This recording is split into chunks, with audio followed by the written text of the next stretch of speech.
And the fight between California and the federal government is all beneath the surface. The Trump administration is renewing its intention to open the state's coast to offshore oil drilling, and local forces are gearing up for a fight. John Ramos has the story. The fight over offshore oil drilling along California's coast began in President Trump's first administration, but that was turned back by Congress. Now, in his second term, coastal protectionists say it's become an all-out war.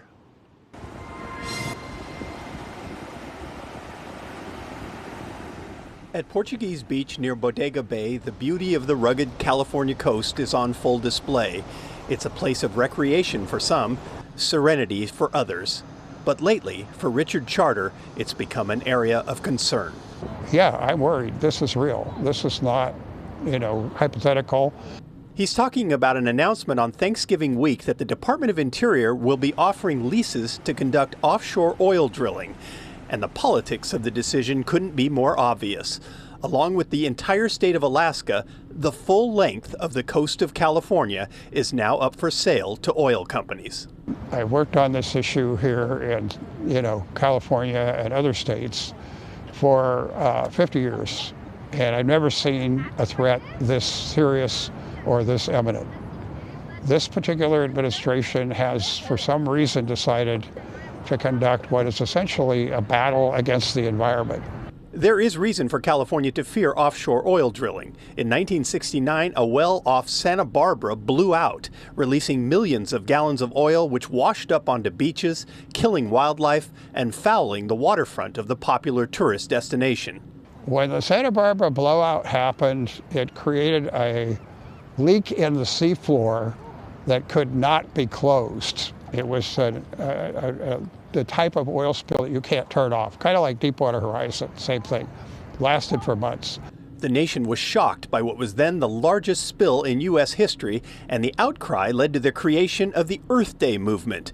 Because of the mess, President Richard Nixon formed the Environmental Protection Agency, making him an unlikely hero to environmentalists.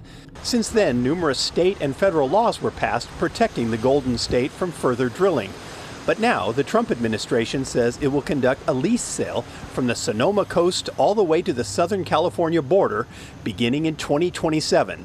The state's congressional delegation has vowed to fight it to the end. This is yet another outrageous announcement and effort by this out-of-control administration. You have an administration that wants to erase the protections that we put in place on our environment.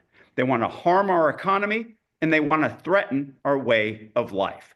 We saw this in Trump 1.0. The communities that this plan puts in the crosshairs of oil and gas development have been fighting for generations to protect their coastlines, because we know how this story ends, right? Where you drill, you spill.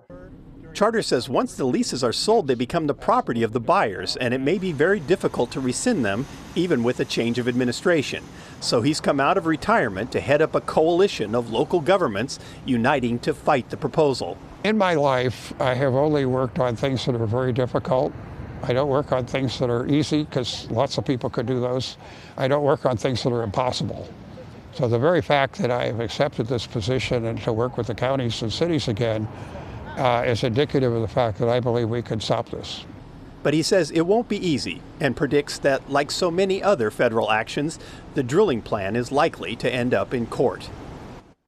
A public hearing on the issue will be held in Sausalito on January 16th.